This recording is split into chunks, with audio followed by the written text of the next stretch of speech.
పొద్దుగాల ఇంటి ముందడికి వచ్చిండు, మధ్యాహ్నం ఇంట్లోకేసి వచ్చిండు వీడు. దీని సంగతి ఎట్లనే చెప్పాలి ఇవాళ. దీని మొగడు ఇన్నే ఉన్నాడు కదా, చెప్తా ఉంది. కిరణ్ ఏం చెప్తావురా? బోరేసినమాట మరి నీళ్ళు పడ్డాయా? అయ్యో పర్లేదారా? ఎలా పడ్డదన్న, మొత్తం బండి వెళ్ళింది. అయితే అయితే ఏం చెప్తావురా? దేవుడు నిన్ను ఒక్కసారి నెచ్చుకుంటాడే. ఎట్లున్నదే నీ వదిన చాలా కూడా నువ్వు ఆ జ్యోతి కాదు మంచిగా ఉన్నాయి, కానీ నేనే ముచ్చడితే నువ్వు ముచ్చట చెప్తావు రా. నువ్వు వదిన మంచిదే.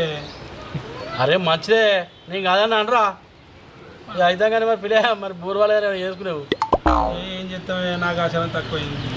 అయ్యా ఇయ్యాలి కాకపోతే పైసలు సంపాదించింది కానీ లక్ష పెట్టిన